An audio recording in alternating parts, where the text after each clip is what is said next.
శ్రీ మహాగణాధిపతయ నమః.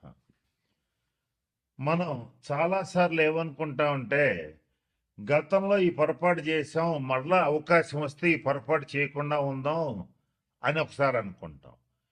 అలాగే మనం గతంలో ఈ తప్పు చేశాము, ఈసారి కనుక అవకాశం వస్తే ఈ తప్పు చేయకుండా ఈ సరైన నిర్ణయం తీసుకుని మన జీవితాన్ని బ్రహ్మాండంగా ముందుకు తీసుకెళ్ళగలుగుతామని ఆశపడుతూ ఉంటాం.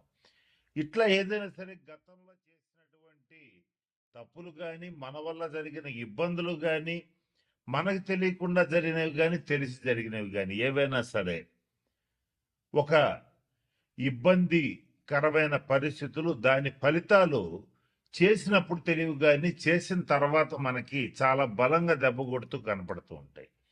అటువంటి వాటి నుంచి తప్పించుకోవటానికి ఒక 136 రోజుల పాటు, అంటే జూలై 27, 2026 నుంచి డిసెంబర్ 10, 2026 వరకు శని వక్రించి ఈ 136 రోజుల పాటు మనం ఏదైతే చెయ్యాలనుకుని మిస్ అయిపోయామో గత 2.5 సంవత్సరాల్లో, అది మళ్ళీ చేసి సక్సెస్ సాధించడానికి, జరిగిన తప్పులు దిద్దుకోవడానికి, జరిగిన ఇబ్బందుల నుంచి బయటపడటానికి ఒక 4 రాసుల వాళ్ళకి మంచి రాజయోగం ఇస్తూ అవకాశం ఇస్తున్నటువంటి శని వక్రగ్రహ సంచారం ఏదైతే ఉందో, ఈ 4 రాసుల వాళ్ళని ఏ రకమైనటువంటి నిర్ణయాలు తీసుకుంటే, ఏ తప్పులు సరి చేసుకుంటే ఎలా ముందుకెళ్ళచ్చు అనేటువంటి అంశం గురించి జ్యోతిష్ శాస్త్ర పరంగా కొన్ని సూచనలు, సలహాలు ఇప్పుడు నేను మీకు తెలియచేయడానికి ప్రయత్నం చేస్తాను. తర్వాత రాశి వాళ్ళు కర్కాటక రాశి వాళ్ళు. వీళ్ళకి ఏం జరుగుతుందంటే ఆరోగ్య విషయంలో చాలా జాగ్రత్తగా ఉండండి. మీ ఆరోగ్య విషయంలో జాగ్రత్తగా ఉండండి, మీ జీవిత భాగస్వామి ఆరోగ్య విషయంలో కూడా చాలా జాగ్రత్తగా ఉండండి. అలాగే పొరపాటును కూడా కర్కాటక రాశి వాళ్ళు అనవసరమైన వాగ్వివాదాల జోలికి, గొడవల జోలికి, కోర్టు కేసుల జోలికి వెళ్ళవద్దు. ఈ 136 రోజులు మీకు అనుకూలంగా లేదు. ఈ 136 రోజుల్లో కర్కాటక రాశి వాళ్ళు ఎవరైతే గొడవలు, కొట్లాట్లకి దిగుతూ ఉంటారో వాళ్ళు మాత్రం ఖచ్చితంగా పోలీస్ స్టేషన్స్కి వెళ్లాల్సి వస్తుంది. అలాగే కొంచెం ఈ కోర్టు కేసులు అవ్వటం ఇవన్నీ జరిగే ఛాన్సెస్ ఉంటాయి. పొరపాటును కూడా అటువంటి వాగ్వివాదాల జోలికి పోవద్దు. జీవిత భాగస్వామి ఆరోగ్య విషయంలో చాలా జాగ్రత్తగా ఉండండి. అలాగే ఆర్థికపరమైన విషయాల్లో డబ్బులు ఖర్చు పెట్టేటప్పుడు ఎమోషన్స్ కాకుండా కొంచెం క్యాలిక్యులేషన్స్కి అవకాశం ఇవ్వండి. ఇప్పుడు మీరు ఎప్పుడు ఖర్చు పెట్టినా సరే ఎమోషనల్గా అనుకున్నట్టుగా చేసేసుకుంటూ నా మైండ్ నాకు ఎమోషన్స్ ఇట్లా లీడ్ చేస్తున్నాయి కాబట్టి నేను ఇలా చేసేస్తానని చేసేసి ఆర్థికంగా తప్పుడు నిర్ణయాలు తీసుకుని చాలా దెబ్బతింటారు. పైగా మీకు ఎవరు చెప్పినా నచ్చదు, వినరు, విన్నట్టుగా నటిస్తారు. అలా వద్దు. అలా కాకుండా ఆర్థిక పరమైన నిర్ణయాలు తీసుకునేటప్పుడు చాలా జాగ్రత్తగా తీసుకోండి. జాగ్రత్త.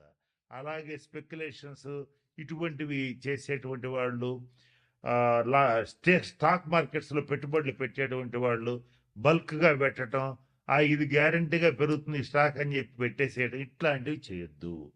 అలాగే రాజకీయ నాయకులు కూడా అనవసరమైనటువంటి స్టేట్మెంట్స్ ఇవ్వద్దు. కర్కాటక రాశి రాజకీయ నాయకులు కానీ, వృషభ రాశి రాజకీయ నాయకులు కానీ, మీన రాశి రాజకీయ నాయకులు కానీ ఎవరైనా సరే అన్నెసరీ స్టేట్మెంట్స్ ఇస్తే మాత్రం పేకల్లో తిరుక్కుపోతారు. కాబట్టి ఆ పనులు చేయవద్దు. ఇకంటే వృద్ధులు, వికలాంగులు ఎవరన్నా ఉంటే వాళ్ళకి సహాయం చేయండి. అది ఆర్థికంగా కావచ్చు, అలాగే వాళ్ళకి సర్వీస్ చేయటం కావచ్చు. వికలాంగులు ముఖ్యంగా ఎవరైనా కుంటి వాళ్ళు ఎవరైనా ఉంటే వాళ్ళకి ట్రైసైకిల్స్ అంటే 3 చక్రాల బండ్లు ఇవ్వటం కానీ, లేదా వాళ్ళ ఆసుపత్రి ఖర్చులకు డబ్బులు ఇవ్వటం కానీ, రోగుల్లో కూడా మామూలు రోగులు కొన్ని దీర్ఘ రోగులకి, తరుణ రోగులకి తేడా ఏంటంటే తరుణ వ్యాధులు అంటే అప్పుడు వచ్చి అప్పుడే వారం 10 రోజుల్లో తగ్గిపోతాయి. దీర్ఘ రోగులు అంటే నెలలో సంవత్సరాల తరబడి వాళ్ళు రోగిష్ట వాళ్ళనే ఉంటారు. వాళ్ళకి సేవ చేయండి. ఇంకా కుదిరితే ఈ 6 రాసుల వాళ్ళు ఎవరైనా రక్తదానం చేసే అలవాటు ఉంటే చెయ్యండి. అది మీకు మంచిది. ఎవరైనా సరే ఈ 6 రాసుల్లో ఆహ్, శనీశ్వరుడికి సంబంధించి మంచి ఫలితాలు పొందాలంటే ప్రభుత్వ ఆసుపత్రులకెళ్ళి అక్కడున్నటువంటి రోగులకి కావాల్సిన మెడిసిన్స్ ఇప్పించటం గానీ, ఏదైనా పళ్ళు ఇవ్వటం గానీ అవకాశం ఉంటే చేయండి.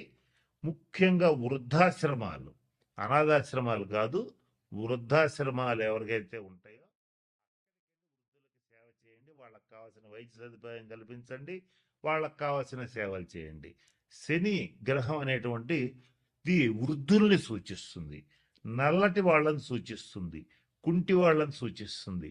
అలాగే నలుపుకు సంబంధించినటువంటి విషయాలు, నూనెలకు సంబంధించిన విషయాలు, పత్తికి సంబంధించిన విషయాలు సూచిస్తుంది. ఈ 6 రాసుల్లో ఇటువంటి వాటికి సంబంధించి వృత్తి వ్యాపారాలు చేసేటువంటి వాళ్ళు చాలా జాగ్రత్తగా ఉండాలి. వీళ్ళకి తగిన నిర్ణయాలు తీసుకోవాలి. తగిన శాంతి పరిహార క్రియలు పాటించాలి. ఇలా చేస్తే ఖచ్చితంగా మంచి ఫలితాలు ఉంటాయి. ఇంకొక ముఖ్యమైన విషయం, శని ఎప్పుడు కూడా క్రమశిక్షణను కోరుకుంటాడు.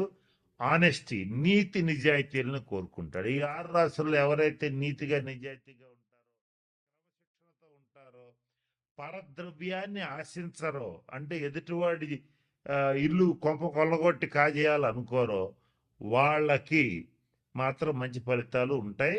ఏదైతే నేను చెప్పినట్టుగా ఎవరో ఒకళ్ళ ఆస్తి కలుపుకుందాం, ఏదో ఒక రకంగా వాడి ఆస్తి వాడిని బెదరగొట్టో, భయపెట్టో, లేదా ప్రలోభాలకు గురి చేస్తూ లాక్కుందాం అనేటువంటి వాళ్ళు కానీ, తీవ్రంగా మద్యపానం చేసేటువంటి వాళ్ళు కానీ, అలాగే నిషేధిత ప్రదేశాలు అంటే జూద గృహాలు, వ్యభిచార గృహాలు, ఇటువంటి వాటి దగ్గరికి వెళ్ళేటువంటి వాళ్ళు కానీ, వాళ్ళని మాత్రం ఈ 136 రోజులు కర్మకారకుడైనటువంటి శనీశ్వరుడు ఖచ్చితంగా ఇబ్బందులు పెడతాడు. కాబట్టి వాటి జోలికి ఖచ్చితంగా పోవద్దు. ఈ 136 రోజులు అసలు పోవద్దు. కనుక నేను చెప్పినటువంటి విషయాలు గమనంలో పెట్టుకోండి, జాగ్రత్తలు పాటించండి. మన ఛానల్లోనే ఇంకా పరిహారాలు ఇస్తాను, మీకు షార్ట్స్ రూపంలో కూడా ఇస్తాను.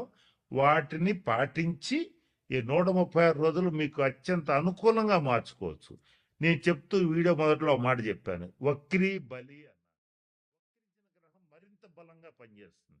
ఆ బలంగా పనిచేసేటప్పుడు దాన్ని పాజిటివ్గా నెగిటివ్గా మార్చుకోవటం మీ చేతుల్లో ఉంటుంది.